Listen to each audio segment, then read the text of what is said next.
Hello everyone, good afternoon. आप सभी लोग कैसे हो? चलिए ठीक है। तो सभी लोग क्लास ज्वाइन कर लीजिए फटाफट, फिर क्लास को स्टार्ट करते हैं। इसके पहले हम लोगों ने आई थिंक 3 से 4 क्रॉप को पहले स्टडी कर चुका था।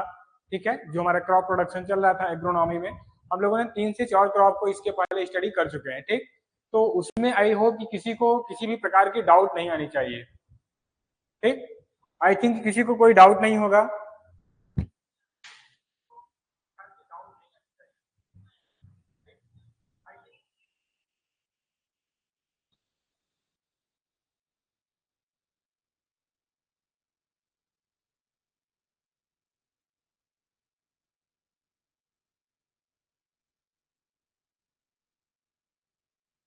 चलिए ठीक है, आइए देखते हैं। तो उस क्लास से किसी को डाउट नहीं होना चाहिए जो हमारे 3 4 क्लास पीछे हो चुके। अब आज हम लोग क्या पढ़ने वाले हैं? ग्राउंड नट, जिसको क्या बोलते हैं? मूंगफली। आज हम इसके बारे में पढ़ने वाले हैं। अगर इससे कोई डाउट होती है पढ़ते टाइम, आपको इसमें किसी भी प्रकार की डाउट आती है, तो आप अपने डाउट को बिल्कुल डिस्कस कर सकते हैं यहाँ पे। ठीक, चलिए तो आइए हम आज देखते हैं, ग्राउंड नट के बारे में पढ़ते हैं। ठीक, सारी चीजें क्लियर है पिछले क्लास से? Yes or no? अगर किसी को कोई डाउट हो तो आप कमेंट बॉक्स में, चैट बॉक्स में अभी भी बोल सकते हैं।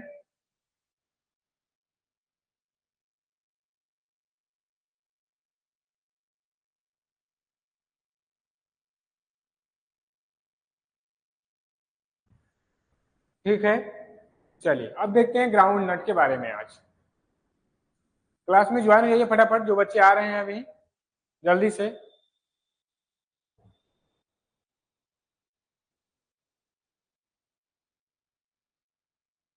पहले जो ग्राउंड नट की टर्मिनोलॉजी कुछ देखेंगे, जो बेसिक चीजें इसमें हम डेली पढ़ते हैं हर क्रॉप में। पहला क्या पढ़ते हैं? Botanical name, family, origin, chromosome number. ठीक है, किस टाइप का प्लांट है, उनका इन्फ्लोरेंस क्या है, फ्रूट टाइप क्या होता है। ठीक है, ये सब सारी चीजों को पहले हम लोग पढ़ेंगे। देखिए पहला क्या है इसका? Botanical name. देखिए हर क्रॉप में जनरली हम लोग स्टार्ट यहीं से करते हैं, उसके बॉटेनिकल नेम से। कहाँ से स्टार्ट करते हैं? उसके बॉटेनिकल नेम से इसके स्टार्ट करते हैं। तो बॉटेनिकल नेम क्या है इसका? अरैकिस हाइपोजिया। फैमिली क्या है? लेग्यूमिनेसी की फैमिली है। जो मूंगफली की फैमिली आती है लेग्यूमिनेसी, या एक तरह से बोल सकते हैं जो पल्सेस वाले क्रॉप आते हैं, वे सारे किसमें कंसिडर किए जाते हैं? लेग्यूम क्रॉप में। ठीक, ये क्या है? लेग्यूम है। फिर क्रोमोसोम नंबर जो है 40 यानी 40 है, जो कि डायप्लॉइड है। ठीक, और फिर ओरिजिन इसका ब्राजील है। ओरिजिन कौन सा है इसका? ब्राजील कंट्री जो ब्राजील है इसका ओरिजिन से उत्पत्ति स्थान है। ठीक,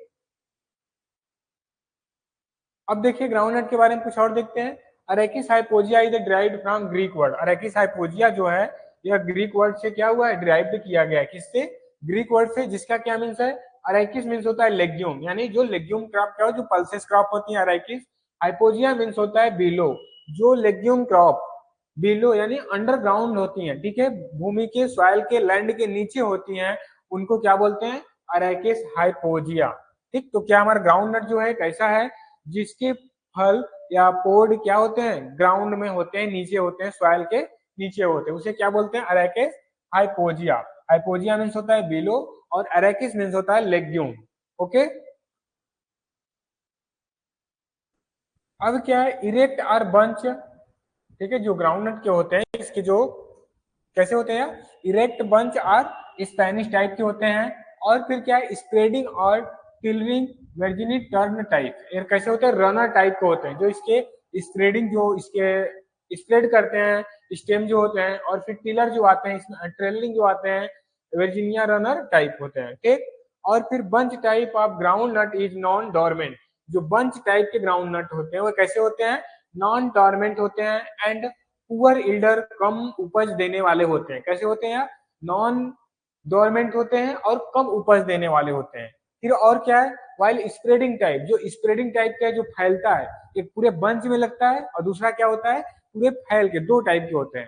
ठीक, जो ग्राउंड नट के पोल लगते हैं नीचे दो, एक पूरे बंच में लगता है, और दूसरा क्या होता है? पूरे फैल के उसके दाने लगते हैं। जो हमारा बंच वाला होता है वो नॉन डोरमेंट होता है, इसकी उपज क्या होता है? कम होता है। और जो स्प्रेड टाइप होता है, बिखरा हुआ, फैला हुआ होता है, वह कैसा होता है? डोरमेंट होता है, और रेस्टिंग पीरियड में आता है। ठीक है, डोरमेंट है, रेस्टिंग पीरियड 2.2 ढाई मीटर, 2.5 मंथ क्या होता है इसके? Germination and it is good elder. और इसके उपज भी क्या होती है, अच्छी होती है। और यह क्या होता है, 2 से 2.5 मंथ के लिए जर्मिनेशन के लिए डोरमेंट में होते हैं। 2 से 2.5 मंथ तक क्या होते हैं, डोरमेंट पीरियड में होते हैं। जर्मिनेशन इनका उस स्टेज पे नहीं होता। इनकी उपज भी क्या होती है, अच्छी होती है। और कोई डाउट इससे? चलिए, अब क्या है, ग्राउंड नट जो बंच टाइप के होते हैं। ये देखिए क्या है, बंच वाले ग्राउंड नट है। बंच वाले ग्राउंड नट कैसे होते हैं, पूरे गुच्छे के आकार में लगते हैं। ठीक, कैसे होते हैं, गुच्छे के आकार में लगते हैं। ठीक, और एक होता है फैला हुआ पूरा। तो पहले हम लोग क्या देखते हैं, बंच टाइप के ग्राउंड नट को देखते हैं। किसको देखते हैं पहले, बंच टाइप ग्राउंड नट को देखते हैं।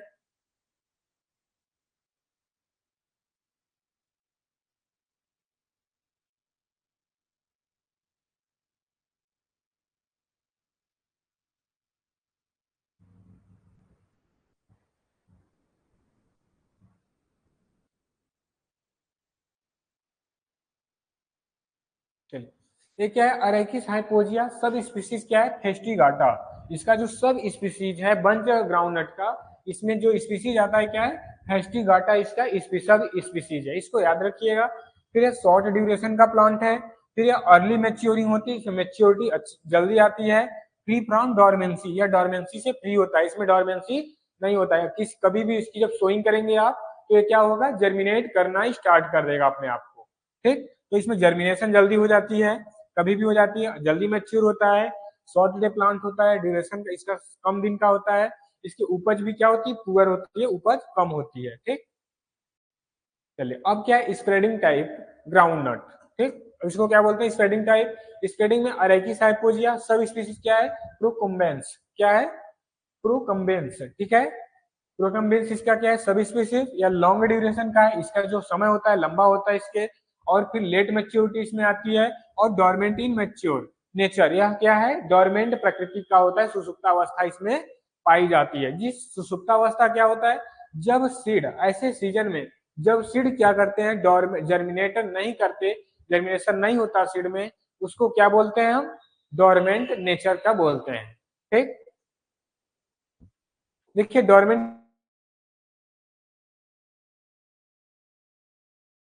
कभी आएंगे तो बीच में ही क्विट करके चले जाएंगे, तो इनको क्या बोल सकते हैं, डोरमेंट ही बोलते हैं। सुसुप्तावस्था, सुस्त पड़े, मन किया क्लास कर लिए, मन किया छोड़ दिए, ठीक है, मन किया पढ़े नहीं पढ़े, तो इस टाइप के कुछ बच्चे जो है उन डोरमेंट ही होते हैं यहाँ पे। ठीक, चलिए, जो बच्चे कुछ यहाँ पे हुए कैसे हैं, ये डोरमेंट टाइप के ही कुछ बच्चे यहाँ पे हैं।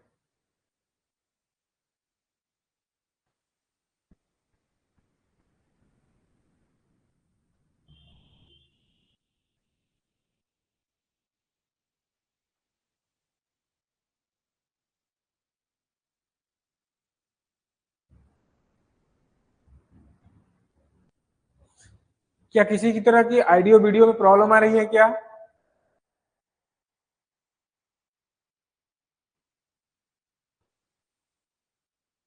किसी को ऑडियो में प्रॉब्लम आ रही है क्या उससे?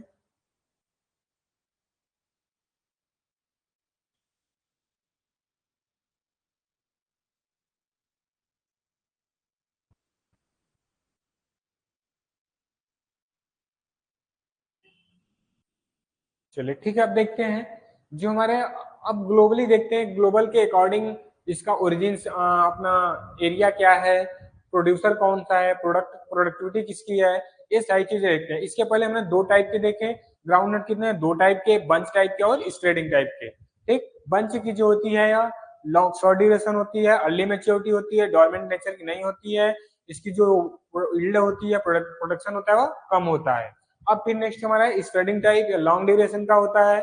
इसके प्रोकम्बिन्स इसके क्या होते हैं, सब स्पीसीज होते हैं।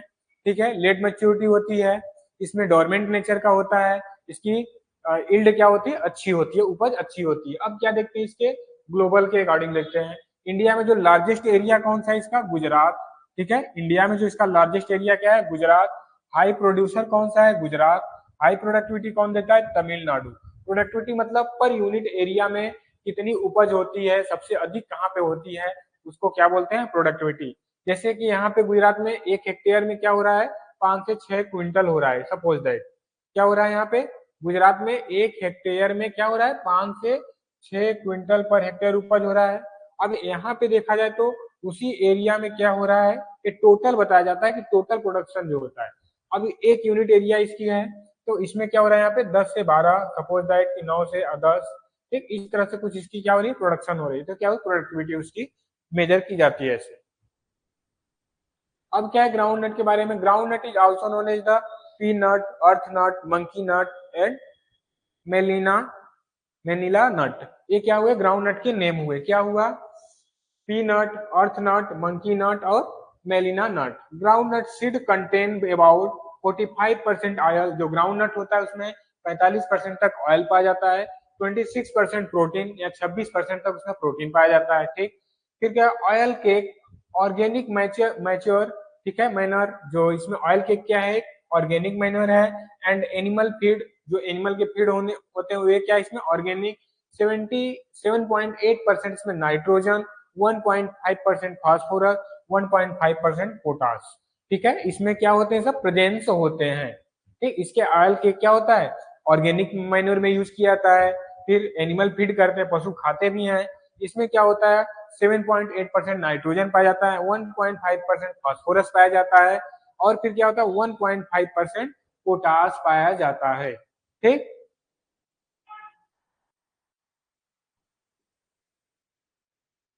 और फिर क्या है ground nut is the modified fruit, ground nut कैसा है यार एक मोडिफाइड फ्रूट है, ground nut is a modified fruit. फिर क्या है fruit of ground nut is nut and fruit type lomentum, जो इसका fruit of ground nut is nut type का है, एंड फ्रूट टाइप जो होता है लोमेंटम होता है, ठीक। जो ग्राउंड नट होता है वो कैसा होता है फ्रूट नट होता है, और फ्रूट टाइप क्या होता है लोमेंटम। यह कैसा है एक मोडिफाइड फ्रूट है, ग्राउंड नट कैसा है एक मोडिफाइड फ्रूट है, और fruit of ground nut is nut, जो फ्रूट ग्राउंड नट का फ्रूट है वह क्या है नट है, और फ्रूट टाइप क्या होता है लोमेंटम होता है। फिर क्या है gynophore is ground nut is known as peg, जो ग्राउंड नट के गाइनोफोर होते हैं उसको क्या बोलते हैं पेग, इसको आप दिखाते हैं आगे गाइनोफोर क्या है। इंटरेक्टली मेरी stem from the fertilised flower, ठीक है फर्टिलाइज फ्लावर जो होते हैं वह कहाँ से मेरी मेरी स्टेम से होते हैं, ठीक। और फिर क्या है geotropism at the base of ovary, जो ओवरी के बेस पे नीचे सबसे, जैसे ये क्या हुआ हमारा, ठीक है ओवरी जो है ओवरी के सबसे नीचे बेस पे, ठीक है। तो at the of ovary a meristematic region region grow and become the stalk like structure is the gynophore, जो इसके ओवरी के पास, ठीक है जो स्टॉक लाइक स्ट्रक्चर होते हैं बने होते हैं उसी को क्या बोलते हैं गाइनोफोर बोलते हैं, ठीक है। अगर आगे फिगर लगा हुआ दिखाएंगे आपको कि जो हमारा गाइनोफोर मूंगफली में क्या है हमारे, तो इसको जियोट्रोपिज्म भी बोलते हैं, ठीक। जो गाइनोफोर हमारा यही हुआ, ये क्या हुआ है जो ओवरी के बेस के पास जो मेरिस्टेमिक रीजन ग्रो करता है, और उसके पास जो स्टॉक लाइक स्ट्रक्चर मतलब स्टेम के जैसे जो स्ट्रक्चर बना होता है उसी को क्या बोलते हैं गाइनोफोर बोला जाता है। चीजें क्लियर।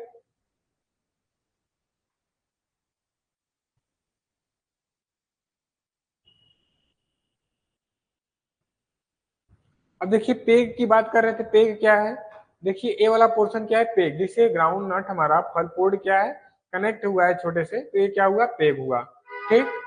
और फिर देखिए ये सारे क्या है रूट सिस्टम है, ठीक। ये एबव ग्राउंड और नीचे क्या है बिलो ग्राउंड है, ठीक। चीजें समझ में आ रही हैं।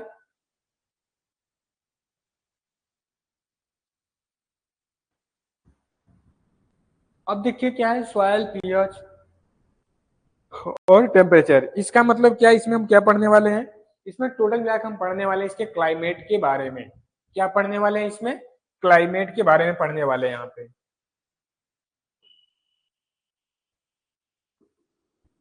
क्लाइमेट के बारे में पढ़ने वाले हैं, ठीक। तो क्लाइमेट में क्या है सॉयल पीएच, उसके लिए टेम्परेचर क्या है, वेदर क्या होना चाहिए हमारा, इन सारी चीजों को क्लाइमेट के अंदर में पढ़ते हैं। तो क्या है based in well drained sandy and sandy loam soils, ये क्या है अच्छी जल निकास वाली सैंडी और सैंडी लोम सॉइल इसके लिए चाहिए। और फिर क्या है clay or heavy soil are not suitable, जो क्ले या फिर कोई भारी सॉइल हो, क्ले सॉइल या फिर भारी सॉइल क्या है इसके लिए सुटेबल नहीं है। Soil with pH between 6 to 6.5, जो इसके लिए सॉइल की पीएच होनी चाहिए 6 से 6.5 के बीच में होनी चाहिए, ठीक है। जो हमारे ग्राउंड नट के लिए सॉइल पीएच होती है कितना 6 से 6.5 इसकी क्या होनी चाहिए, पीएच मान होनी चाहिए, पीएच वैल्यू होनी चाहिए। ओके चलिए, अब क्या है बंच टाइप स्प्रेडिंग। जो बंच टाइप स्प्रेडिंग होते हैं उनमें देखते हैं कितने कितने टाइप कौन क्या चीज है। देखिए क्या है, सेलिंग परसेंटेज जो होता है बंच टाइप में, वह क्या होता है, दोनों में कंपेयर किया गया है, बंच टाइप और स्प्रेडिंग टाइप ग्राउंडनट में कंपेरिजन किया गया है कि कौन इसमें कितना परसेंट पाया जाता है। तो देखिए क्या है, पहला हमारा क्या है इसमें सेलिंग परसेंटेज, जो बंच टाइप में होता है 75%, जो स्प्रेडिंग टाइप में होता है 65% पाया जाता है। ठीक, ये क्या है छिलका। अब डोरमेंसी जो होती है, नो, इसमें क्या होता है, नो डोरमेंसी, इसमें डोरमेंसी नहीं होती, यानी किसी जो पॉसिबिलिटी होती है जर्मिनेट करने की, वह कितना होता है 90% तक होता है इसकी पॉसिबिलिटी इसको जर्मिनेट करने का। इसमें क्या होता है इसमें क्या होता है हमारा डोरमेंसी होती है, 80% इसमें चांस होता है क्या, जर्मिनेशन का। ठीक, और फिर नेक्स्ट क्या है मैच्योरिटी। मैच्योरिटी इसमें अर्ली आती है बंच टाइप में, और स्प्रेडिंग टाइप में लेट मैच्योरिटी आती है। ठीक, और जो हमारा सीड रेट होता है बंच टाइप में 100 से 120 केजी पर हेक्टेयर यूज किया जाता है सोइंग के लिए। सीड रेट 100 से 120 केजी बंच टाइप में यूज किया जाता है सोइंग के लिए, और 80 से 100 केजी, 80 से 100 केजी जो होता है हमारा, वह स्प्रेडिंग टाइप में यूज किया जाता है, जो स्प्रेड टाइप के मूंगफली होते हैं, ग्राउंड नट होते हैं। ठीक, इसमें कोई डाउट किसी को?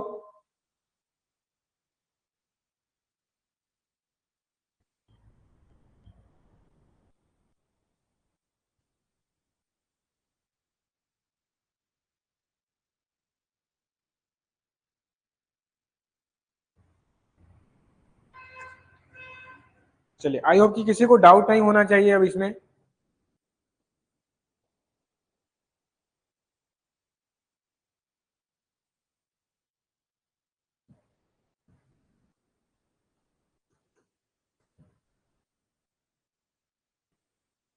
और नेक्स्ट देखते हैं क्या है वेराइटी जो होती है बंच टाइप में, ज्योति, किसान, ठीक है, जूनागढ़ 11 टीएमबी 1 11 12 एके 12 24 जेएल 24।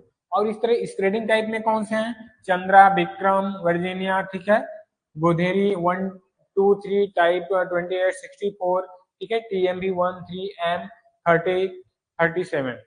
ठीक, और फिर क्या है इसकी उपज क्या होती है 15 से 20 क्विंटल पर हेक्टेयर। इसमें क्या होती है 20 से 30 क्विंटल पर हेक्टेयर उपज होती है किसमें, स्प्रेडिंग टाइप में। ठीक, स्प्रेडिंग टाइप में जो होता है इसका 20 से 30 क्विंटल पर हेक्टेयर, और फिर जो हमारा होता है बंच टाइप में 15 से 20 क्विंटल पर हेक्टेयर इसकी प्रोडक्शन होता है। ठीक, कोई डाउट तो नहीं है इसमें, सारी चीजें आई होप कि समझ में आ रही होंगी। अब वेराइटी की बात कर लेते हैं और अलग से। देखिए वेराइटी क्या है, बंच टाइप में वेराइटी क्या है इसमें, ज्योति, कौशल, एके, ठीक है, एके 12 24, और फिर क्या है एस भी 11। ये क्या हुए इसके वेराइटी हुए।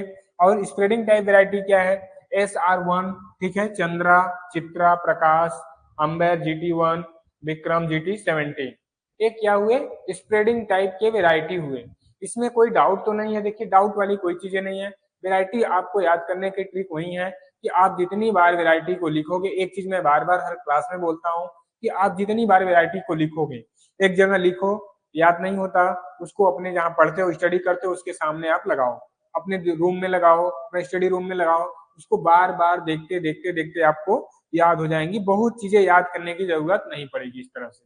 ठीक, चलिए, अब क्या है टेम्परेचर और क्लाइमेट की बात करते हैं। ठीक है, टेम्परेचर और क्लाइमेट की बात करते हैं। क्या है temperature and climate, ground nut is essential tropical plant.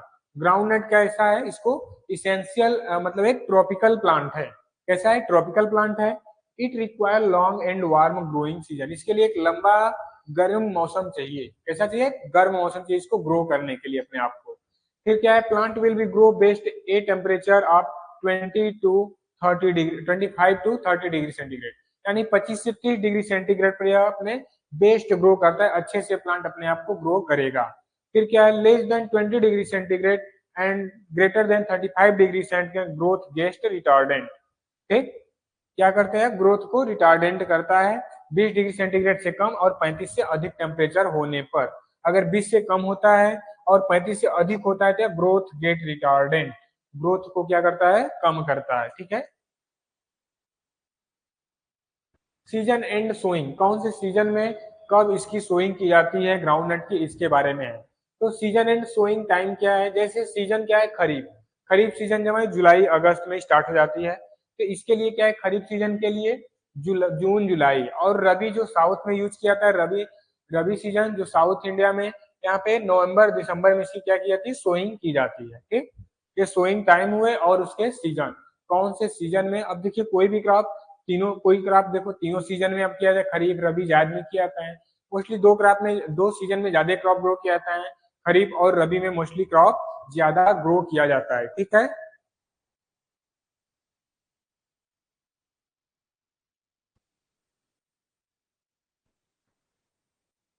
Seed rate and spacing. अब देखिए स्पेस क्या रखते हैं, सीड रेट क्या रखते हैं, बंच टाइप के लिए अलग है, स्प्रेडिंग के लिए अलग है, दोनों के अलग अलग सीड रेट होंगे, दोनों के अलग अलग स्पेसिंग देखेंगे हम।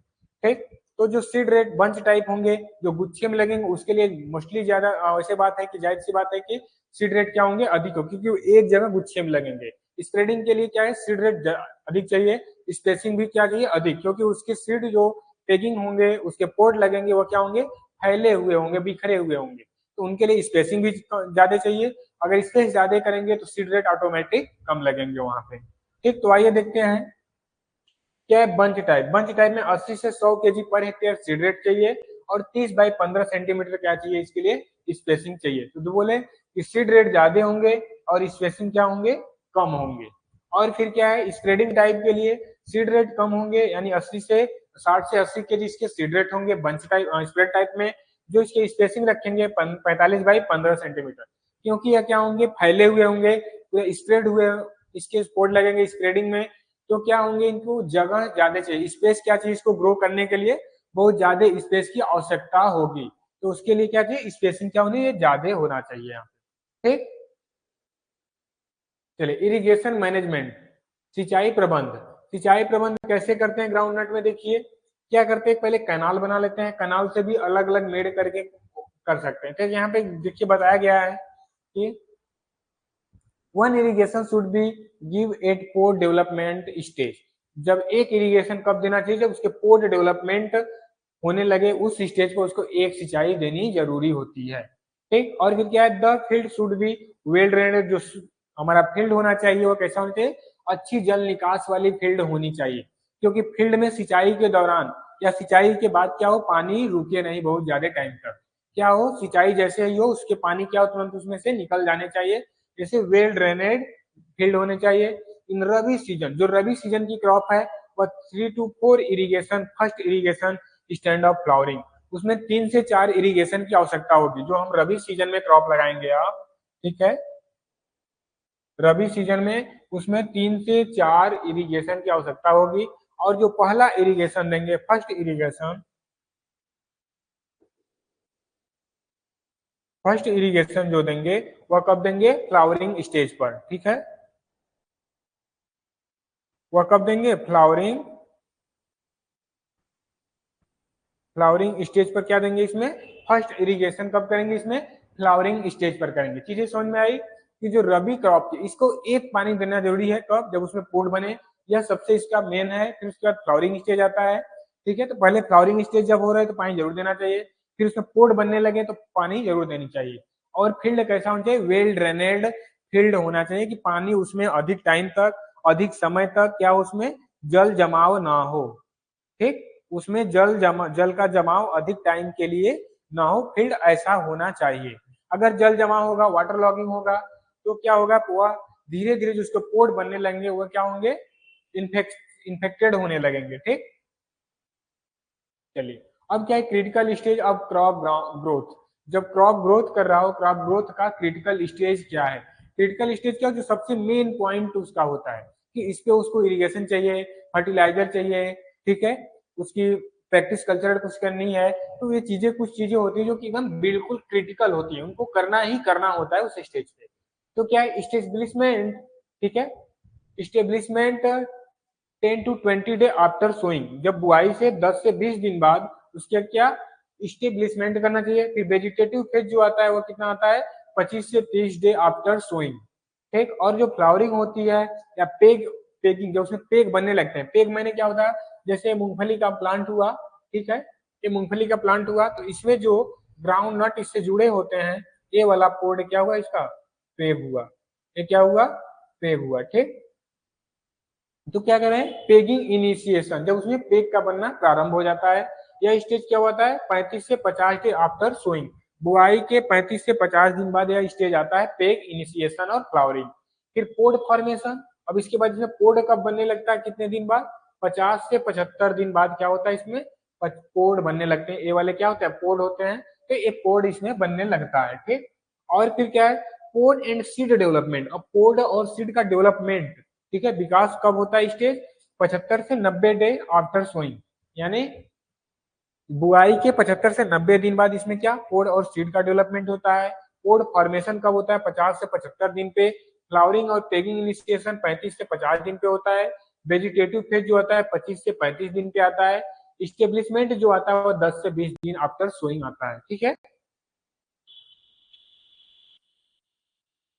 अब देखिए क्रिटिकल स्टेज और भी क्या है, फ्लावरिंग स्टेज क्रिटिकल होता है, फिर पेगिंग होने लगती है तब उसमें, और फिर क्या है पोड फॉर्मेशन स्टेज, ये क्या है सब इसके इन क्रिटिकल स्टेज है, इस पे इसको इरिगेशन चाहिए ही चाहिए। ऊपर क्या था क्रॉप ग्रोथ के लिए उसका क्रिटिकल स्टेज कौन था, कौन कौन से क्रॉप ग्रोथ के लिए क्रिटिकल था, यहाँ इरिगेशन के लिए कि आप फ्लावरिंग हो रहा है उसमें तो आपको जल क्या देना है, देना ही देना है बिल्कुल उसमें, यह नेसेसरी है, ठीक है। पेगिंग हो रहा है उसमें, जब इसमें पेग बनने लगते हैं ये वाले जो होते हैं यहाँ पे, तो ये क्या होते हैं पेगिंग होते हैं, पेग बनते हैं। और फिर जब पोड बनने लगते हैं ये सारे क्या है पोड ही है, तो जब ये बनने लगते हैं उस समय इसको इरिगेशन चाहिए ही चाहिए बिल्कुल, ठीक। अब देखिए मैनुअल एंड फर्टिलाइजर एनपीके के बारे में पढ़ेंगे, कितना एनपीके ग्राउंड नट में आवश्यकता होगी, ठीक है। जो क्लास में प्रेजेंट है कृपया एक कंफर्मेशन दीजिएगा कि ऑडियो वीडियो कुछ प्रॉपर विजुअल है।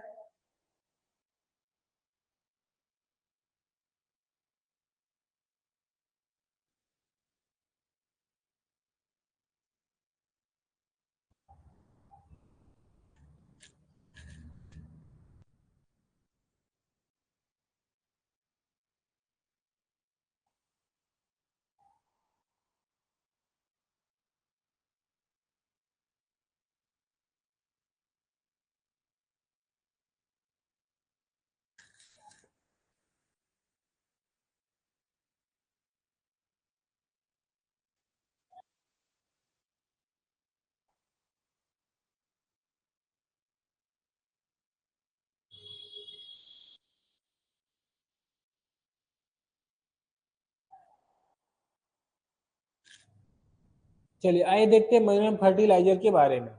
एनपीके देखिए अलग अलग क्षेत्र के लिए अलग अलग एरिया के लिए अलग अलग एनपीके यूज किया जाता है, ठीक। पहले हम देखते हैं एफवाईएम, ठीक है, फार्म यार्ड मैन्योर बोलते हैं इसको, 6 ton per hectare rainfed area में, जो कि वर्षा आधारित क्षेत्र है वहां पे 6 टन पर हेक्टेयर, जो इरिगेशन इरिगेटेड एरिया जो सिंचित एरिया है वहां पे 12 टन पर हेक्टेयर क्या यूज किया था एफवाईएम फार्म यार्ड मैन्योर। और फिर क्या एनपीके, रेनफेड एरिया है एक और एक इरिगेटेड एरिया है, तो रेनफेड एरिया में क्या करते हैं हम 20-60-40, ठीक है, एनपीके जो है हमारा 20-60-40 ये एनपीके यूज करते हैं, ठीक है। 20 kilogram nitrogen, 60 KG phosphorus, 40 KG potash use करते हैं यहाँ पे रेनफेड एरिया में। अब देखते हैं इरिगेटेड एरिया में, इरिगेटेड एरिया की बात करें तो 40 केजी नाइट्रोजन, 100 केजी फास्फोरस और 40 केजी पोटास यूज किया जाता है, ठीक। ये हुए इसके एनपीके के बारे में, मैनुअल्स और फर्टिलाइजर्स के बारे में। कोई डाउट इसमें, आई होप कि कोई डाउट नहीं होगा इसमें।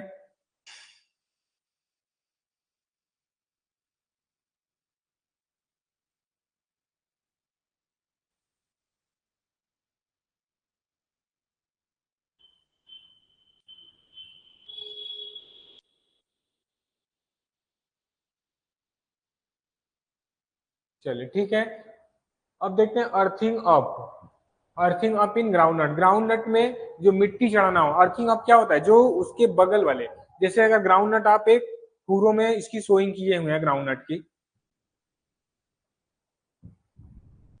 ग्राउंडनट की एक फुरों में सोइंग किया गया है, फुरो हो गया, इसमें सोइंग करके थोड़ी सी रिज बनाई गई है। तो अब क्या करते हैं, इसके बेसल पार्ट से, बेसल पोर्शन से मिट्टी को खींचकर, ठीक है, मिट्टी को खींचकर इसके रूट के पास लगाना, इसके रूट के पास लगाना, ठीक है, क्या कहलाता है, अर्थिंग अप कहलाता है। क्या कहलाता है, अर्थिंग अप। अर्थिंग अप क्या है, देखिए, earthing up is to be done within कितने दिन में, 40 to 45 डे आफ्टर सोइंग, यानी 40 से 45 दिन, बुआई के 40 से 45 दिन बाद उसमें क्या क्या करते हैं, उसके मिट्टी चढ़ाते हैं, ठीक। और क्या है, for the penetration of peg in the soil, जब उसके सॉयल में उसके पेग के पेनिट्रेशन के लिए किया था, and also facilitated for the increase pod development.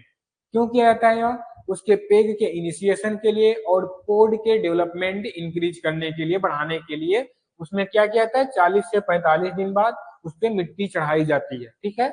और फिर क्या है, earthing of provide medium for the peg development, ठीक है, क्या है जो इसका प्रोवाइड कराया जाता है, इसका माध्यम क्या है, पेग के डेवलपमेंट के लिए। और फिर क्या, do not disturb the soil after 45 days, मतलब 45 दिन बाद जो होता है सॉयल को डिस्टर्ब नहीं, इधर उधर नहीं करने चाहिए, for sowing and it will affected pod formation adversely. इससे क्या होगा, अगर आप 45 दिन बाद, जैसे कि आप 45 दिन बाद मिट्टी चढ़ा दिए, तो मिट्टी चढ़ाने के बाद उसके सॉयल को डिस्टर्ब नहीं करना चाहिए इधर उधर, उससे क्या होगा, उसके जो पोड होंगे वह अफेक्टेड होंगे, अफेक्टेड होंगे तो किसी भी तरह से उस पर वायरस, बैक्टीरिया, इन सब का, फंगस, इन सब का क्या होगा, अफेक्टेड होगा, तो वो डिजीज या पेस्ट उस पर तेजी से इंक्रीज करेंगे, जिससे आपका प्रोडक्शन भी खराब हो सकता है। तो उसमें क्या करना चाहिए, 45 दिन बाद उस सॉइल को डिस्टर्ब नहीं करना चाहिए, क्योंकि 45 दिन बाद उसमें पोड बनना स्टार्ट हो जाता है, ठीक है। 50-45 इसके अंदर में क्या होता है, पोड बनना 25 से 50, 35 से 50 के बीच में पोड बनना स्टार्ट हो जाता है उसमें। फिर 50 से 75 दिन जो होते हैं उसमें क्या होता है, सिर्फ डेवलपमेंट होते हैं, ठीक। तो ये सारी चीजें उसमें आती हैं, ठीक। कोई डाउट इसमें, अर्थिंग अप से, अर्थिंग अप समझ में आ गई। अर्थिंग अप किया जाता है क्योंकि जो उसके पेग पेनिट्रेट करें, पोड डेवलपमेंट अच्छे से हो, ठीक है, इसके लिए अर्थिंग किया जाता है। और फिर क्या किया जाता है, मीडियम में पेग पेनिट्रेशन या फिर उनके डेवलपमेंट को बढ़ाने के लिए, इंक्रीज करने के लिए, ठीक। ये सारी चीजें हुई अर्थिंग अप के। अब क्या है, वीड मैनेजमेंट, खरपतवार का प्रबंध। इसमें क्या है, weed are the major problem, ठीक है, जो वीड है, weed are the major problem for ground nut. Ground नट के लिए क्या है, मेजर प्रॉब्लम है, major problem cultivation and 30 to 34% yield are reduced by weed. जो वीड द्वारा होता है, वीड जो है वह ग्राउंड नट में एक मेजर प्रॉब्लम है। इसकी वजह से क्या होता है, 30 से 40% या 30 से 35%, 34% तक क्या होते हैं, इसके प्रोडक्शन क्या होते हैं, कम हो जाते हैं, ठीक है। और फिर इसमें कौन कौन से आते हैं, ट्राइकोडेस्मा इंडिकम, ठीक है, एमरैंथस विरिडिस, साइनोडोंडेक्टोलोन, ठीक है, बेरविया डिफ्यूजा, साइप्रस रोटेंडस, सेलोसिया एर्गेंटेना। ये क्या हुए, इसके कुछ मेजर जो वीड हैं, यह सबसे मेजर प्रॉब्लम है ग्राउंड नट में, वीड। इसके वजह से 30 से 35% तक क्या इसके उपज प्रोडक्शन क्या होंगे, कम हो जाते हैं, इसके प्रोडक्शन क्या हो जाते हैं, कम हो जाते हैं, ठीक है। चीजें समझ में आ रही हैं, आई होप कि कोई डाउट नहीं होगा आपको।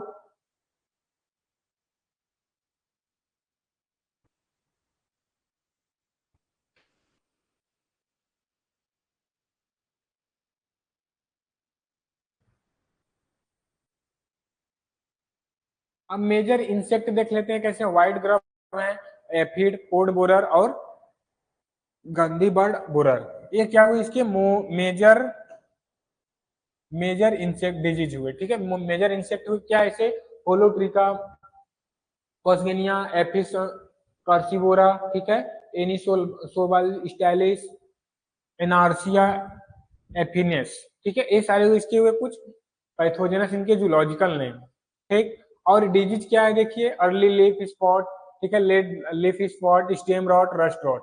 ये क्या हुए, सर्कोस्पोरा है, कुछ सर्कोस्पोरा के हैं, फिर स्क्लेरोटिनम के हैं, पक्सिनिया स्पीसीज के हैं। तो ये सारे इसमें क्या हुए, इनके डिजीज हुए, और कुछ इनके पैथोजन हुए, ठीक है। ये पैथोजन है, इनके वजह से ये डिजीज आते हैं। देखिए, सर्कोस्पोरा अरेकी डाइकोला, ठीक है, सर्कोस्पोरा पर्सोनेटम, ठीक है, स्क्लेरोटिनम स्क्रोटियम और रोल रो रोलफिशी, ठीक है, पक्सिनिया, अरेकिडेस, ये कुछ इनके पैथोजन हुए। ठीक, अब इल्ड के बारे में बात कर लेते हैं। इल्ड के बारे में पहले भी बात कर चुके हैं हम कि जो बंच टाइप होंगे उनके उपज क्या होंगे, कम होंगे। जो स्प्रेडिंग टाइप होंगे उनके उपज अधिक होंगे। जो बंच टाइप होते हैं उनके उपज कितने होते हैं, 15 से 20 क्विंटल पर हेक्टेयर होते हैं। ठीक है, जो स्प्रेडिंग टाइप होते हैं उनके उपज 20 से 30 क्विंटल पर हेक्टेयर होता है इसके उपज। ठीक, अब क्या है, ग्राउंड नट के कुछ फैक्ट देखते हैं। ग्राउंड नट में कुछ फैक्ट हैं, जैसे क्या है, peg become viable in 5 to 7 days after flowering. जो पेगिंग होता है वह इसके बाद, फ्लावरिंग के 5 से 7 दिन बाद, और 2 से 10 दिन, ठीक है, 2 to 10 days to insert into the soil. क्या होता है वह, वाइबल होता है, पेग बनना स्टार्ट हो जाता है 5 से 7 दिन बाद फ्लावरिंग के, और फिर वह 2 से 10 दिन बाद क्या होता है, पेगिंग सॉइल में इंसर्ट करने लगता है, अंदर की तरफ पेग क्या होते हैं, पेनिट्रेट करने लगते हैं। और फिर क्या है, पेग इज पॉजिटिवली जियोट्रॉपिक। जो पेग पेग होता है वह क्या होता है, जियोट्रॉपिक होता है। और फिर क्या है, टेस्टा इज द थिन स्किन। जो टेस्टा होते हैं वह थिन स्किन होता है, पतला स्किन होता है, एंड कवर द सीड और नट। सीड या नट जो होता है उसको कवर किया रहता है। जैसे ग्राउंड नट देखेंगे आप, उसको छिलेंगे ऊपर रेड कलर की जो होता है वो क्या होता है, टेस्टा होता है, पतला लेयर होता है जो कि ग्राउंड नट के सीड और नट को कवर किया होता है। फिर क्या है, flowering start 24 to 40 day after sowing. यानी जो इसमें फ्लावरिंग स्टार्ट होती है 24 से 40 दिन बाद स्टार्ट हो जाता है बुआई के।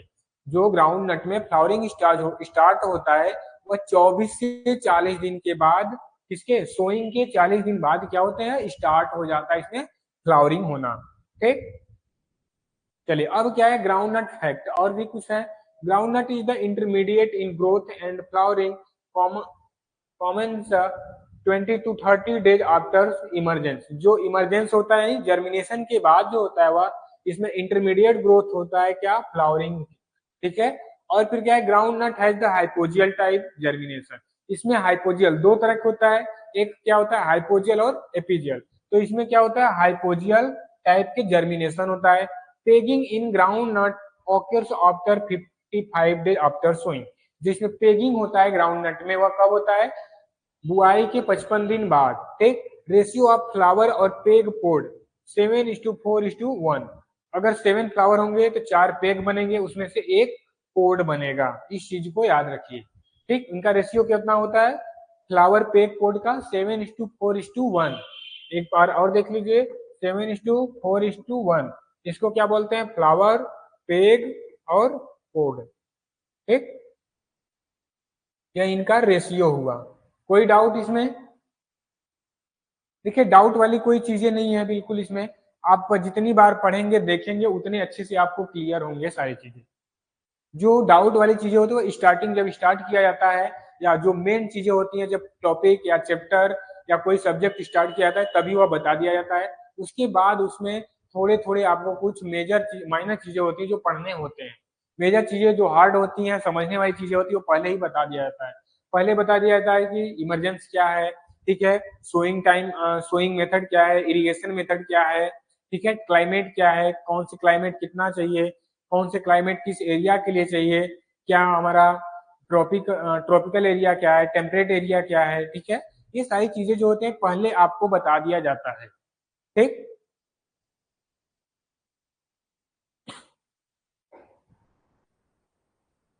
और क्या है, flowering period in ground nut late for 3 to 8 week in bunch. जो बंच वाले होते हैं उनमें जो फ्लावरिंग पीरियड होता है ग्राउंड नट लास्ट 3 से 8 वीक लेट होते हैं। Type of 6 to 7 days in spreading type. जो 6 से 8 दिन जो लेट होता है किसमें, स्प्रेडिंग टाइप में। ठीक, और फिर क्या था, ground nut is the self pollination. या कैसा है, इसमें सेल पॉलिनेशन होता है और डे न्यूट्रल प्लांट है। जैसे कि आपको बताया गया कि सेल पॉलिनेटेड क्रॉप क्या है, ये चीजें आपको समझाने वाली चीजें थी। तो ये चीजें क्या हुई, पहले आपको पढ़ा दिया गया। ठीक है, जब आपको हॉर्टिकल्चर पढ़ाया गया तभी आपको बता दिया गया कि सेल पॉलिनेशन क्रॉप क्या है। अब पूछेंगे डे न्यूट्रल प्लांट क्या है। डे न्यूट्रल प्लांट आपको जब एग्रोनॉमी स्टार्ट किया जा रहा था तभी बता दिया गया था। तो जो चीजें समझने वाली होती हैं उन चीजों को पहले आपको बता दिया जाता है कि ताकि आप बीच में पढ़े तो कोई चीजें बाय द वे छूट भी जाए तो आप उसको समझ सकें। ठीक है, ऐसा नहीं कि कोई पढ़ा रहा है तो पूरा के पूरा जानता ही है, कोशिश करता है कि आपको पूरी बताया जाए, पूरी चीजें सारी चीजें आपको कवर कराई जाए।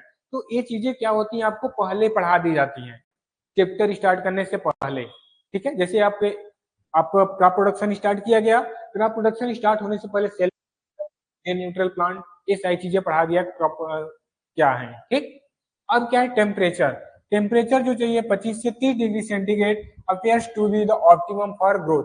इसके ग्रोथ के लिए जो ऑप्टिमम टेम्परेचर होता है वह कितना, 25 से 30 डिग्री सेंटीग्रेड। देखिए अब पूछेंगे कि ऑप्टिमम क्या होता है, ऑप्टिमम चीजें पहले ही बता दिया गया।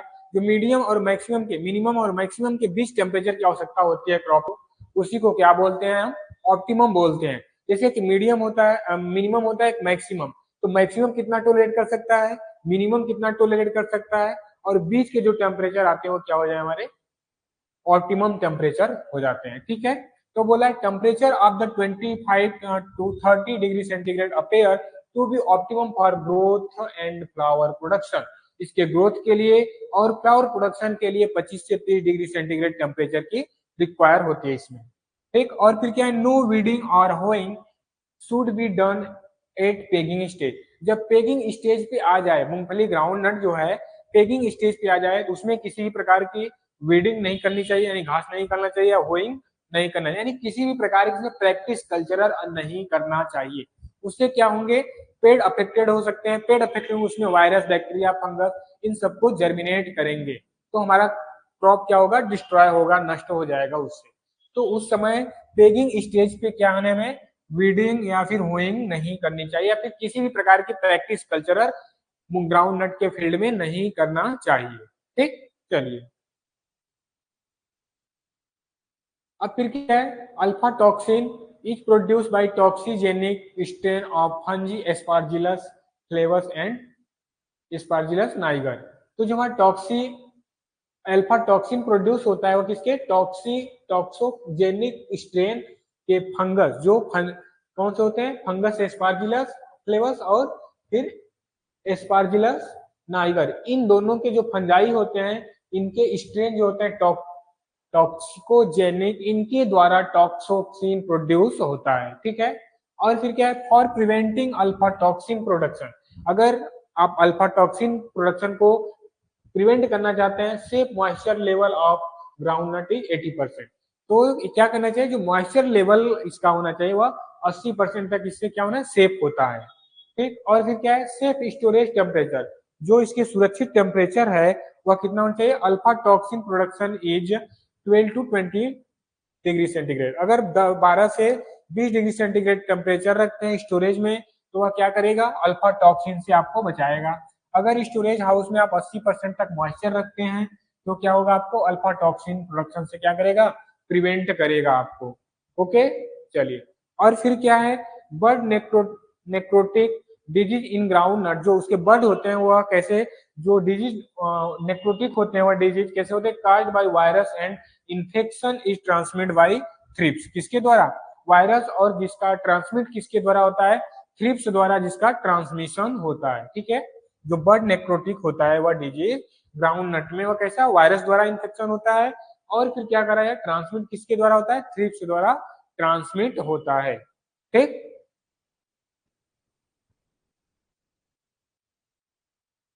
क्या essential nutrients of pod formation, जो पोड फॉर्मेशन की जो इसेंशियल न्यूट्रिएंट्स है and development in ground nut, calcium, जो इसेंशियल न्यूट्रिएंट्स है इसमें क्या चाहिए, कैल्शियम चाहिए, क्या चाहिए, कैल्शियम। और फिर yellowing of ground nut leaves, जो पत्तियों का पीला कलर होता है वो किसके का, आयरन डिफिशियंसी से होता है, आयरन की कमी से होता है। ठीक है, और फिर क्या है, rosette disease in due to virus vector aphid, इसके वेक्टर क्या है, एफिड इसका वेक्टर है, और वायरस के द्वारा यह होता है क्या, जो रोसेट डिजीज होता है मूंगफली में। और फिर क्या, high yielding type of ground nut spreading type, आपको एग्जाम में क्वेश्चन देखने को मिल सकता है, high yielding type of ground nut कौन सा हो जाएगा हमारा, स्प्रेडिंग टाइप। और फिर क्या है, kernel of ground nut known as nut, जो ग्राउंड नट का कर्नल होता है, सीड होता है, उसको क्या बोलते हैं, नट बोला जाता है। ठीक, फ्रूट ऑफ ग्राउंड नट पोड, जो उसका पूरा फ्रूट होता है उसको क्या बोलते हैं, पोड बोलते हैं। Popping in ground nut pod without kernel, जब पोड बिना करनाल के होते हैं, उसमें सीड नहीं बना होता है पोड में, तो उस स्टेज को क्या बोलते हैं?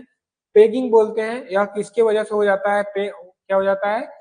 कैल्शियम की डिफिशियंसी की वजह से हो जाता है, ठीक है। इसे क्या बोलते हैं? पोपिंग बोलते हैं। उसमें विदाउट करनाल के क्या होता है? वो पोड बनता है, तो उसको क्या बोलते हैं? पोपिंग। या कैल्शियम की डिफिशियंसी से होता है। कैसे होता है? कैल्शियम की डिफिशियंसी या कमी से होता है। ओके, चलिए, अभी हम लोगों ने क्या पढ़ा? ग्राउंड नट के बारे में। ग्राउंड नट के बारे में सारी चीजें आई होप कि क्लियर हो गई होंगी, कोई डाउट नहीं होगा आपको। ठीक, हमने 40-45 मिनट जो भी लिया ग्राउंड नट के बारे में पढ़े हम लोग, इसमें आपको सारी चीजें क्लियर हो गई होंगी, कोई डाउट नहीं होने चाहिए।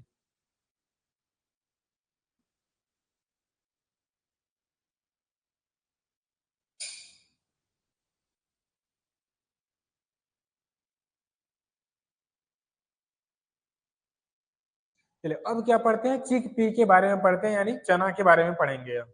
ठीक, अगर इससे पहले किसी के डाउट हो तो अपने डाउट को क्लियर कर सकते हैं, डिस्कस कर सकते हैं। आपको 2 मिनट बीच में टाइम देते हैं।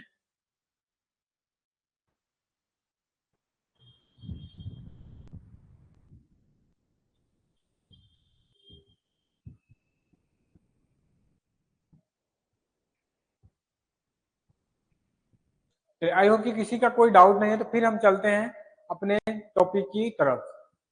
हम लोग क्या पढ़े थे? चिक पी यानी चना के बारे में, ठीक है।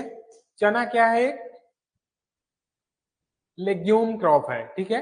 ये क्या है? लेग्यूम क्रॉप है, जो कि हमारे रबी सीजन में तैयार किया जाता है। कब होता है? रबी सीजन में। इसकी नवंबर अक्टूबर इस टाइम इसकी बुआई की जाती है। जैसे ही खरीफ की जो क्रॉप होती है, इसको कटाई करने के बाद जस्ट जैसे कि जो रबी की सॉरी धान की कटाई होगी, इसके बाद क्या की जाती है? इसकी सोइंग की जाती है, ठीक। चना को क्या माना जाता है? क्या करते हैं लोग अपने डेली रूटीन में? सुबह सुबह यूज भी करते हैं चने को भिगो कर, चने गुड़ के साथ, ठीक है। चने प्याज नमक धनिया, इस तरह से बहुत तरीके से चने का यूज भी किया जाता है। तो इस तरह से एक पौष्टिक भोजन भी, पौष्टिक आहार भी माना जाता है। तो चलिए आइए देखते हैं चिक पी के बारे में, ठीक है। तो पहले स्टार्ट करते हैं, जैसे सभी क्रॉप को स्टार्ट करते हैं, बॉटेनिकल नेम, उसका परिचय, इसको क्या बोलते हैं? इसका इंट्रोडक्शन, एक छोटा सा, ठीक। जो है क्या है? चिक पी का एक छोटा सा इंट्रोडक्शन है। जैसे सभी क्रॉप को स्टार्ट करते हैं, वैसे इसको भी यहाँ से स्टार्ट करते हैं चिक पी के बारे में। क्या है? जैसे बॉटेनिकल नेम, बॉटेनिकल नेम क्या है? साइसर एरेटिनम। इसका जो बॉटेनिकल नेम होता है वो क्या है? साइसर एरेटिनम। फैमिली क्या होती है? लेग्यूमिनेसी इसकी फैमिली है। क्रोमोजोम नंबर क्या है? 14 और 16 दोनों माना जाता है, ठीक है। इसके बारे में बात होगी। ओरिजिन क्या है? साउथ वेस्ट एशिया इसका ओरिजिन है। ओरिजिन सबसे मोस्ट है, क्योंकि जो हमारे स्टेट एग्जाम अभी अभी हुए हैं, यहाँ पे वो ज्यादा देखने को मिले क्या? ओरिजिन के बारे में। साउथ वेस्ट एशिया, यानी मतलब हर क्रॉप के अलग अलग होते हैं, तो हर क्रॉप के ओरिजिन आपको याद होने चाहिए। कौन से क्रॉप की उसकी उत्पत्ति स्थान क्या है। अब देखिए ग्लोबल लेवल पे बात करते हैं कि इसकी उपज, प्रोडक्शन, प्रोडक्टिविटी क्या है। तो जैसे लार्जेस्ट एरिया क्या है? इंडिया है। और हाईएस्ट प्रोड्यूसर भी क्या है? इंडिया है, पूरे वर्ल्ड की बात करें तो। अब इंडिया में इसका लार्जेस्ट एरिया कौन सा है? इंडिया में इसका लार्जेस्ट एरिया एमपी, फिर उसके बाद राजस्थान, मध्य प्रदेश आता है, फिर उसके बाद क्या आता है? राजस्थान आता है एरिया के मामले में। और फिर हाईएस्ट प्रोड्यूसर, जो प्रोड्यूस अधिक करता है, वो भी पहले क्या आता है? मध्य प्रदेश आता है, फिर राजस्थान आता है, ठीक। सेम चीजें हैं। तो एक वर्ल्ड में देखा जाए तो सबसे अधिक एरिया भी इंडिया का है चने में, और प्रोड्यूसर कौन सा है? इंडिया ही प्रोड्यूस करता है इसको। और फिर इंडिया में देखा जाए इसकी लार्जेस्ट एरिया एमपी, फिर उसके बाद राजस्थान आता है। और हाइयर प्रोड्यूसर देखा जाए तो एमपी, और फिर राजस्थान आता है प्रोड्यूसर में भी, ठीक। चलिए, अब क्या है? चिकपी के बारे में देखते हैं। देसी ग्राम यानी चना, ठीक है। जो देसी चना है उसको क्या बोलते हैं? ब्राउन, या कैसे होते हैं? हल्के ब्राउन कलर में भी होते हैं, जो देसी चना होता है, ठीक है। इसको क्या बोलते हैं? एरिटिनम। इसके बॉटेनिकल नेम क्या? इसमें क्रोमोजोम नंबर क्या होता है? 14। अब देखिए दो तरह के होते हैं, आपको दोनों नहीं बताएंगे अभी। एक आप अभी देखिए देसी, अभी इसके आगे एक और है, उसके बारे में बात करेंगे हम लोग, ठीक। तो अभी क्या है? साइसर एरिटिनम, जो कि क्रोमोजोम नंबर देसी चना में कितना होता है? 14 होता है। और मोस्ट वाइडली ग्रोन, ठीक है, यह अधिक स्तर पे, बड़े स्तर पे क्या किया जाता है? ग्रो किया जाता है। गुड ब्रांचिंग, इसमें ब्रांचिंग अच्छी खासी होती है। और स्मॉल साइज होते हैं। इसके सीड क्या होते हैं, स्मॉल सीड क्या होते हैं, छोटे छोटे इसके सीड होते हैं। ठीक, यह एक बड़े एरिया पे इंडिया में किया जाता है और फिर यह स्मॉल साइज के होते हैं और इसमें ब्रांचिंग भी क्या आती है, टिलरिंग जो होते हैं बहुत ज्यादा होते हैं, अच्छे होती है। ठीक, अब दूसरा क्या होता है, काबुली चना, इसे काबुली ग्राम और व्हाइट ग्राम भी बोलते हैं। याद रखिए दो नाम है, व्हाइट ग्राम और काबुली ग्राम, दो हुए। तो इसका क्या होता है, साइसर काबुलम, और इसमें क्रोमोजोम 2m 16 होता है, यानी 16 होता है। इसे बोल्ड और व्हाइट सीड भी बोलते हैं। इसके दाने क्या होते हैं, बड़े बड़े होते हैं। इसको क्या बोलते हैं, बोल्ड और व्हाइट सीड भी बोला जाता है। लार्ज साइज की होती है, पुअर यील्ड, इसकी उपज क्या होती है, कम होती है। जो हमारे देसी चना की अपेक्षा इसकी उपज क्या होती है, काबुली चना की कम होती है और बोल्ड साइज के होते हैं। ओके, और फिर देखिए ग्राम फैक्ट, और कुछ देखते हैं चने के फैक्ट क्या है। Chicken pea gram is known as the king of pulse. इसको क्या बोलते हैं, किंग ऑफ पल्स बोलते हैं, यानी दालों का राजा बोला जाता है चने को। क्या बोला जाता है, king of pulse. Gram has deep root system, इसके क्या होते हैं, डीप रूट सिस्टम, इसमें टैप रूट होता है। ठीक है, अगर आपसे पूछ दिया जाए ग्राम में कैसे रूट होते हैं, तो टैप रूट होते हैं और डीप रूट सिस्टम होता है। और सिस्टम रूट क्या होता है, तो डीप रूट सिस्टम होता है। और फिर क्या होता है इसमें, टाइप क्या होता है, टैप रूट। फिर optimum sowing time for grain is 15 October to 15 November, यानी अक्टूबर के दूसरे पखवाड़ा से नवंबर के दूसरे, इसको बोलते हैं फॉर नाइट। ठीक, इसको बोलते हैं फर्स्ट फॉर नाइट। इसको क्या बोलेंगे, सेकेंड, और इसको क्या बोलेंगे अब,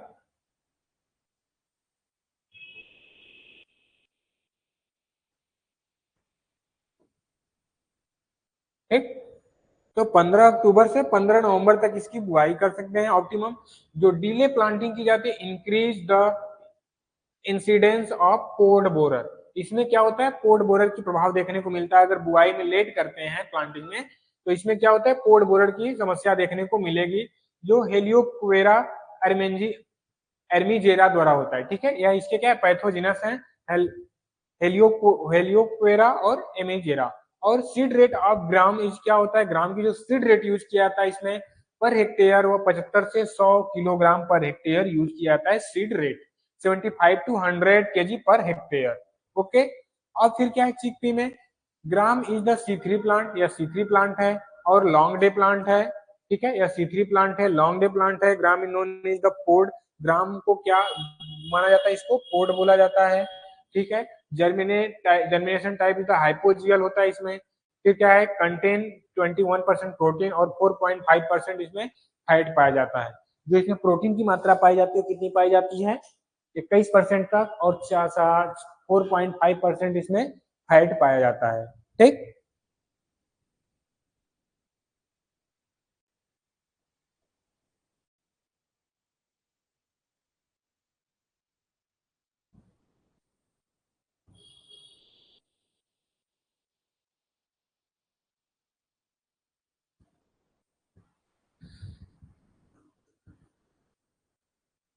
अब एक gram is rich source of calcium iron and niacin. जो ग्राम में सबसे अधिक सोर्स पाया जाता है, किसका पाया जाता है, कैल्शियम आयरन और नियासिन का सबसे अधिक मात्रा पाई जाती है, किसमें, चने में। और फिर क्या, यूज ए ब्लड प्यूरिफायर, या ब्लड प्यूरिफायर के लिए। और germinate seed are the recommended to scurvy disease, जिसको स्कर्वी डिजीज, जैसे स्कर्वी डिजीज है तो वह क्या, जर्मिनेट चने को यूज करने से स्कर्वी डिजीज में छुटकारा मिल सकता है। और ब्लड प्यूरिफायर के लिए भी चने का यूज किया जाता है। ठीक है, जो चना है वह ब्लड प्यूरिफायर के लिए भी यूज किया जाता है। जर्मिनेटेड सीड को रिकमेंडेड किया जाता है स्कर्वी डिजीज वाले पेशेंट को। ठीक, और फिर क्या है, ग्राम पोड बोरर, जो ग्राम चने का पोड बोरर होते हैं, is the most serious paste of chickpea. चने का क्या है, सबसे सीरियस पेस्ट है पोड बोरर। और फिर क्या है, most of legume fulfil their 75% nitrogen requirement through root nodule symbiosis. ठीक है, जो इसके मोस्ट लेग्यूम्स क्रॉप्स हैं वो फुलफिल किससे होते हैं, 75% तक वो नाइट्रोजन से फुलफिल होते हैं। जो इसमें नोड बने होते हैं रूट में उनके, वह उसी में उसके बाद सैम्बोसिस होते हैं, लक्षण होते हैं, प्रतीक होते हैं। ठीक, अब फिर क्या है, किंग ऑफ पल्सेस, जो पल्सेस दालों का राजा बोला जाता है, चने को बोला जाता है। ठीक है, high area under the pulses, जो आता है कौन सा एरिया, ठीक है, चने का। जो पल्सेस में दालों में सबसे अधिक एरिया आता है वह चने का आता है। Rich source of vitamin C, इसमें विटामिन सी का यह सोर्स है, ठीक है। Short taste of gram leaf is due to presence of malic acid and oxalic acid. जो इसमें शॉर्ट टेस्ट ग्राम में होता है इसके पत्ती में, वह किसकी वजह से होता है? मैलिक एसिड और ऑक्जेलिक एसिड की वजह से होता है। इसके पत्ती में जो हमारा सॉर टेस्ट होता है, खट्टे टाइप हल्का पाया जाता है, वो किसके? मैलिक एसिड और ऑक्जेलिक एसिड की वजह से इसके पत्ते में सॉर टेस्ट देखने को मिलता है, ठीक। अब फिर क्या है? Gram require rough and cloddy seed bed that promote better aeration in root zone, ठीक है। जो ग्राम में रिक्वायरमेंट होती है रफ एंड क्लोडी सीड जो बेड होते हैं, उनके लिए प्रमोट वेटर कौन करता है? Aeration in root zone. जो उनके रूट जोन में एयर का प्रभाव जितना ज्यादा अच्छा होगा, वह उसके लिए क्या होगा? रिक्वायर होती है, ठीक है। और फिर क्या है? Critical stage of irrigation pre flower and pod development, यानी फ्लावरिंग से पहले और पोड डेवलपमेंट के दौरान इसमें पानी की क्या होती है? बहुत ही जरूरत होती है, ठीक है।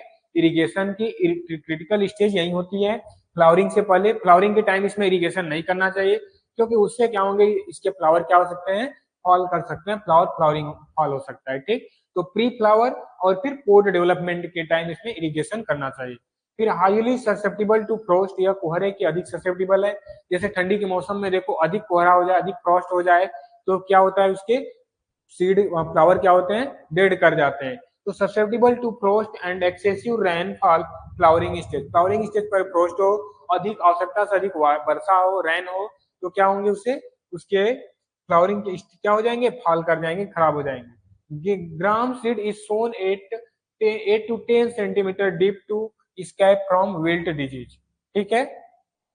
विल्ट डिजीज इसको स्कैप करने के लिए इनकी गहराई 8 से 10 सेंटीमीटर में क्या करनी चाहिए? सोइंग करनी चाहिए। जितनी अधिक 8 से 10 सेंटीमीटर गहराई में करेंगे, तो आप इसको विल्ट डिजीज, जो कि सबसे सीरियस डिजीज होता है चने में, या इसको आप बचा सकते हैं यहाँ से, ठीक। Seed rate, sowing time and spacing देखते हैं। जो सीड रेट क्या है और सोइंग टाइम क्या है? जैसे अर्ली टाइप सोन किया जा रहा है, ठीक है। अर्ली टाइप में तो क्या होगा? 75 से 80 केजी पर हेक्टेयर। जो सोइंग टाइम है सेकेंड फॉरनाइट ऑफ अक्टूबर, मतलब अक्टूबर का दूसरा पखवाड़ा, यानी 15 से 30 तारीख के बीच का जो डेट होता है, उसमें स्टार्ट कर देनी चाहिए और 15 नवंबर तक करनी चाहिए, ठीक है। 15 नवंबर तक। और जो स्पेसिंग रखते हैं 30 बाई 10 सेंटीमीटर। और लेट सोइंग के लिए क्या करते हैं? 80 से 100 KG per hectare seed use करते हैं। बाकी सेम चीजें यही है, दूसरे पखवाड़ा में अक्टूबर के। और जो इसकी बुआई करेंगे 30 बाई 10 सेंटीमीटर पे इसकी सोइंग करेंगे, ठीक। और फिर वेराइटी देखिए, अवरोधी वेराइटी क्या है? विल्ट रेजिस्टेंस वेराइटी है। क्या देखने को मिला हमारा पहला? अवरोधी वेराइटी, विल्ट रेजिस्टेंस वेराइटी। और फिर क्या है? उदय क्या है? Moderately resistance to wilt variety, ठीक। जो गौरव है, it is the moderately resistance to rust and Ascochyta blight, ठीक है। इसके रेजिस्टेंस है किसके? रस्ट डिजीज और एकोचिया ब्लाइट के। और पूसा 256, बीजी 256, ये क्या है? Suitable for timely and let planting. ये क्या है? लेट प्लांटिंग के लिए सुटेबल है। और resistance of Ascochyta blight and best of rainfed condition, rainfed condition के लिए भी बेटर है। और एकोचिया ब्लाइट के लिए रेजिस्टेंस है, ठीक है। फूले G5, it is the pink seeded variety. इसके सीड कैसे होते हैं? पिंक सीडेड वेराइटी है। कौन सा हमारा? फूले G5। इसको याद रखिए कि ग्राम का पिंक सीडेड वेराइटी कौन सा है? फूले G5। और फिर एकोचियाड ब्लाइट रेजिस्टेंस वेराइटी कौन सा है? पूसा 256, बीजी 256, गौरव, ठीक। और फिर आपका रस्ट रेजिस्टेंस वेराइटी पूसा गौरव, ठीक है। ओनली गौरव, पूसा गौरव नहीं, गौरव, ठीक। अब क्या है? Aparna, Aparna grain remains in green colour. फिर और क्या है? I CCC2 short duration variety, ठीक है। I CCC2 क्या है? Short duration variety. C235 क्या है? It is an outstanding variety of fairly early maturing. और फिर क्या है? And stem rot and blight tolerant.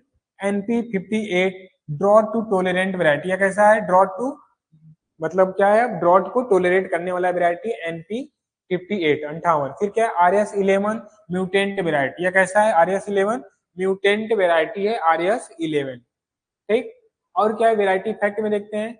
Wild resistance gram, wild resistance gram variety अवरोधी Uday Pusa 362, JG 315, ठीक। और फिर ब्लाइट रेजिस्टेंस वेराइटी क्या है? गौरव, पूसा 256, सी 256। अदर वेराइटी में से चप्पा, BDM 93, RSG2, GNG 16, ठीक है, और फिर राधे, ये सब इसके वेराइटी हुई। फिर काबुली चना की वेराइटी सदाबहार, C104, ठीक, L550, L144, पूसा 1013, ये क्या है, काबुली चना के वेराइटी है इसके। ठीक, कोई डाउट इसमें? वेराइटी को देखिए, याद करने का कोई ट्रिक नहीं है, आप जितना रट्टा मारोगे ठीक है तभी, या फिर आप देखते देखते डेली रूटीन पे उसको आप लर्न कर सकते हैं। अभी तक जितना आपने पढ़ा, कोई डाउट तो नहीं है? ऐसा नो?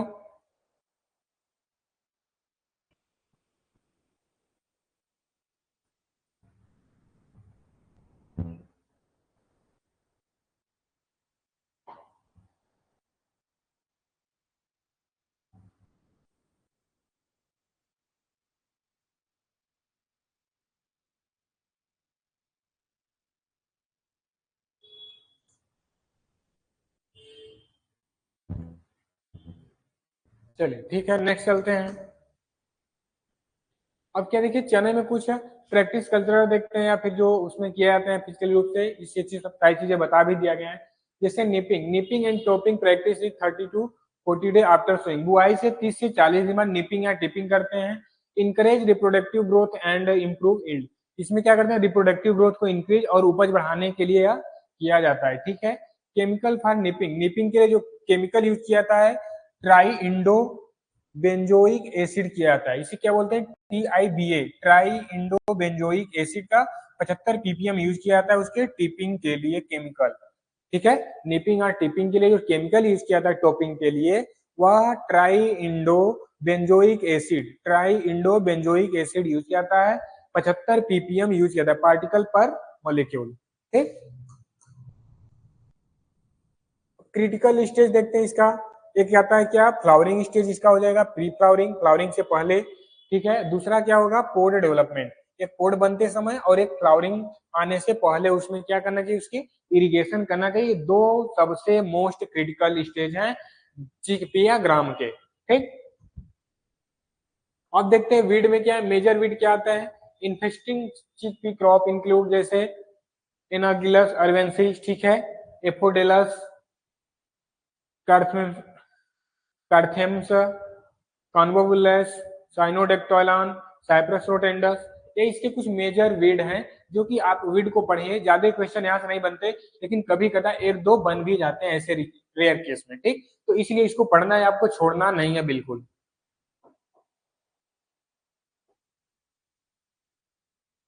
मेजर डिजीज में देखिए, ग्राम कोड लगेंगे आपको, कट बोरा वार्म, ठीक है, सेमी लूपर और टर्माइट। ये क्या हुए, इसके कुछ मेजर इंसेक्ट हुए। कुछ मेजर डिजीज भी हैं, जैसे Fusarium wilt oxysporum, Fusarium oxysporum, stem rot जो है स्क्लेरोटीनिया स्पीसीज की वजह से, एस्कोटा ब्लाइट, एस्कोटा रेबी, और फिर क्या, पाउडरी मिल्ड्यू, ओडियो स्पेसिस। ये क्या हुए, इसके कुछ मेजर पेस्ट हुए, ठीक है, डिजीज, और उसके पैथोजेनस हुए, ठीक। अब ईल्ड की बात कर लेते हैं। देसी ग्राम में देखें तो ये चीजें मैंने बता दिया। देसी ग्राम में क्या हुआ है आपका, 20 से 25 क्विंटल पर हेक्टेयर। काबुली का 12 से 15 किलोग्राम क्विंटल पर हेक्टेयर होता है, ठीक। तो आज का क्लास इतना रहा। आई थिंक कि आपको सारी चीजें यहाँ तक समझ में आ गई होंगी, कोई डाउट नहीं होना चाहिए, ठीक। आज की क्लास के लिए थैंक यू, लास्ट तक बने रहने के लिए आप सभी का बहुत बहुत धन्यवाद। और हाँ, आपके पास अगर डाउट कोई हो तो अपने डाउट को डिस्कस करिए, हम यहाँ आपके लिए 5 मिनट वेट कर रहे हैं, ठीक है। चलिए जल्दी जल्दी बोलिए अगर कोई डाउट हो तो।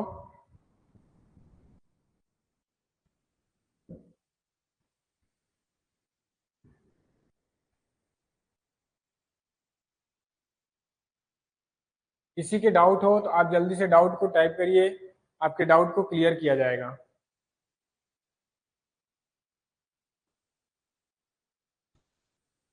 हाँ चलिए ठीक है।